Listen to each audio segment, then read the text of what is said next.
Baik, untuk teman-teman, sebelum kita memulai pembelajaran pada hari ini, ada yang kita berdoa menurut kepercayaan masing-masing. Berdoa mulai. Berdoa selesai. Beri salam. Assalamualaikum warahmatullahi wabarakatuh. Waalaikumsalam warahmatullahi wabarakatuh. Gimana nih kabarnya anak-anak? Ada yang sakit nggak? Tidak. Sehat semua berarti ya? Apakah ada yang nggak hadir juga hari ini? Hadir semua. Alhamdulillah. Jadi sebelum kita memulai pembelajaran, ada baiknya kita bernyanyi terlebih dahulu, yaitu menyanyikan lagu Garuda Pancasila. Kepada anak-anak semuanya dimohon untuk berdiri ya. Ya, Bu.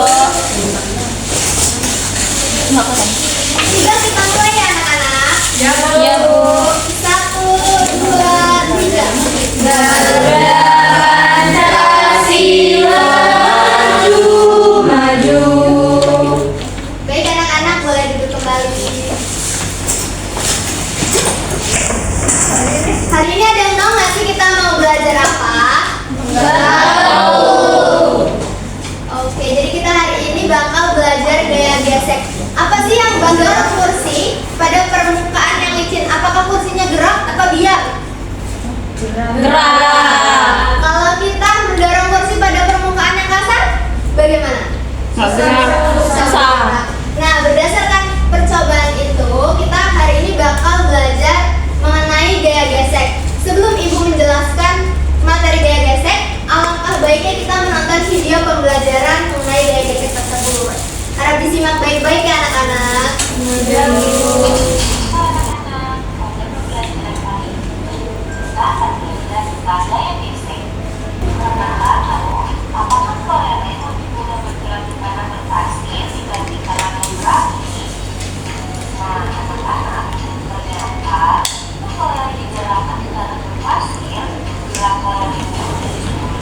Baik, itu tadi adalah materi mengenai gaya gesek. Jadi berdasarkan materi tadi, ada yang bisa nyimpulkan nggak sih apa itu gaya gesek?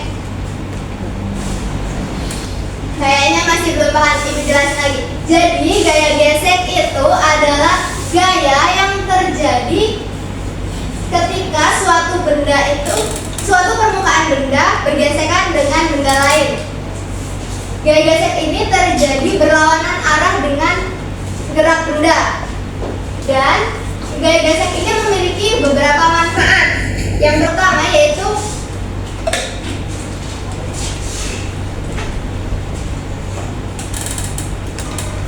gaya gesek ini memiliki beberapa manfaat. Yang pertama yaitu mempermudah pekerjaan kita supaya pekerjaan kita itu tidak tergelincir atau dapat tertahan. Lalu ada juga kerugian gaya gesek, yaitu dia memperlambat pekerjaan kita. Nah, gaya gesek ini juga dapat kita perbesar dan perkecil. Kita dapat memperkecil gaya gesek itu yang pertama dengan memperlicin permukaan benda. Yang kedua yaitu dengan memberikan pelumas atau oli pada rantai sepeda. Dan kita dapat memperbesar juga gaya gesek dengan cara yang pertama membuat alur pada ban. Kalian pernah lihat alur pada ban mobil atau ban motor? Pernah. Itu merupakan cara untuk memperbesar gaya gesek.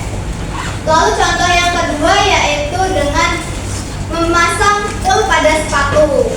Berdasarkan penjelasan Ibu tadi, Ibu bakal memberikan suatu penugasan atau percobaan dan kita akan melakukan percobaan mengenai gaya gesek. Ibu akan membagi menjadi sekitar 7 kelompok dengan yang beranggotakan 4 sampai 5 orang. 2, 3, 4, 6, 7. Apakah anak-anak sudah duduk sesuai per kelompoknya? Baik, sekarang Ibu akan membagikan LKPD untuk dikerjakan ya. Oke, Bu.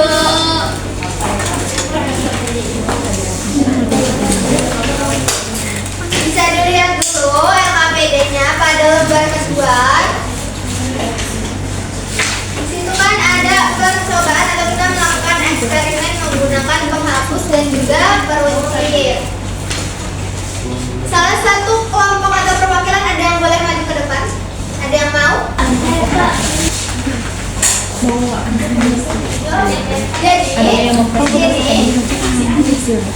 Jadi di sini Merta akan melakukan percobaan yaitu dengan melemparkan atau menggeserkan penghapus dan peruncing pada meja. Bisa melakukannya pada meja masing-masing ya. Ya, Bu. Perhatikan ya anak-anak. Baik, Bu. Nah, berdasarkan yang Merta lakukan, ada perbedaan jarak antara penghapus dan juga peruncing. Ini kita ukur jarak antara penghapus dan juga peruncing. Apakah memiliki hasil akhir yang berbeda atau sama? Boleh diukur. Nah, berdasarkan percobaan tadi dapat ditulis pada lembar kedua di tabel hasil eksperimen. Lalu mengerjakan juga soal yang berada di bawahnya. Silahkan dikerjakan ya. Terima kasih, Bu. Baik, apakah sudah selesai semua anak-anak?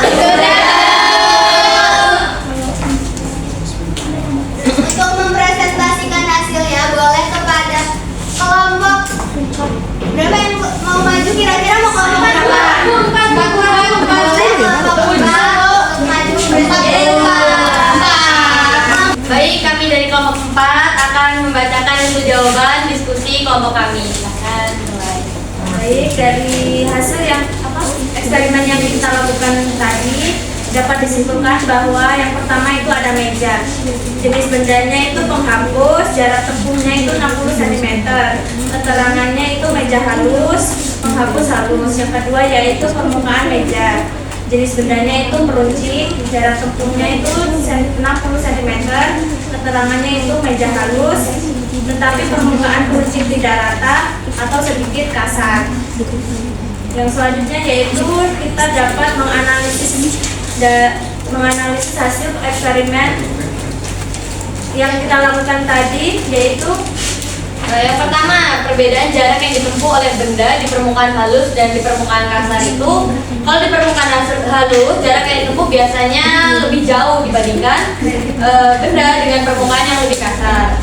Ini karena permukaan halus itu memiliki gaya gesek yang lebih kecil, sehingga benda dapat meluncur dengan lebih mudah. Sementara pada permukaan kasar, gaya gesek itu lebih besar, sehingga benda lebih cepat berhenti dan menempuh jarak yang lebih pendek. selanjutnya untuk yang kedua, pengaruh gaya gesek terhadap gerakan benda di kedua permukaan. Gaya gesek berfungsi untuk menghambat gerakan benda. Pada permukaan kasar, gaya gesek itu lebih besar sehingga benda bergerak lebih lambat dan berhenti lebih cepat. Sedangkan di permukaan halus, gaya gesek lebih kecil sehingga benda bisa bergerak lebih jauh sebelum berhenti. Selanjutnya yang ketiga, faktor yang mempengaruhi hasil percobaan. Yang pertama, kekuatan dorongan. Jika kekuatan dorongan pada benda tidak konsisten, hasil jarak tempuh bisa berbeda. Yang kedua, jenis benda. Berat dan bentuk benda bisa mempengaruhi gaya gesek. Benda yang lebih berat cenderung mengalami lebih banyak gaya gesek. Yang ketiga, kondisi permukaan. Kondisi permukaan seperti kehalusan, kelembapan atau kebersihan juga dapat mempengaruhi tingkat gaya gesek. Misalnya, permukaan yang licin karena basah akan menghasilkan gaya gesek yang lebih kecil dibanding permukaan licin. Jadi, berdasarkan percobaan dan analisis data, dapat disimpulkan bahwa gaya gesek adalah gaya yang menghambat gerakan suatu benda ketika bersentuhan dengan permukaan. Hasil percobaan menunjukkan bahwa permukaan halus memiliki gaya gesek yang lebih kecil, sehingga benda dapat bergerak lebih jauh. Sebaliknya, permukaan kasar memiliki gaya gesek yang lebih besar, sehingga benda lebih cepat berhenti. Selain itu, faktor lain seperti kekuatan dorongan, jenis benda, dan kondisi permukaan juga dapat mempengaruhi besar kecilnya gaya gesek dan jarak tempuh benda. Gaya gesek penting dalam kehidupan sehari-hari karena mempengaruhi gerakan benda di berbagai situasi. Baik, beri aplaus dulu dong kepada kelompok.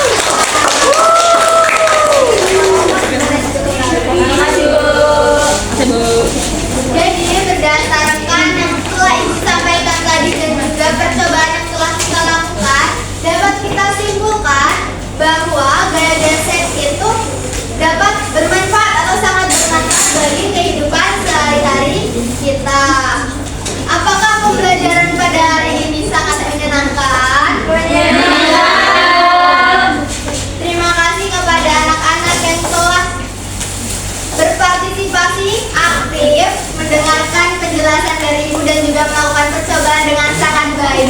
Ibu sangat mengapresiasi kalian semua. Boleh tepuk tangan lagi dong.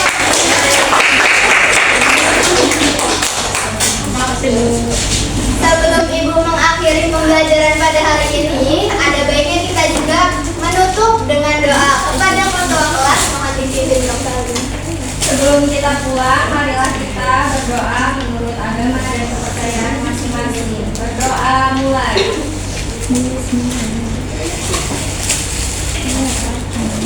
Berdoa selesai.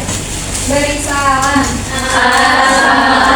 Assalamualaikum warahmatullahi wabarakatuh. Waalaikumsalam warahmatullahi wabarakatuh. Sampai jumpa di pertemuan selanjutnya. Terima kasih, Bu. Sama-sama.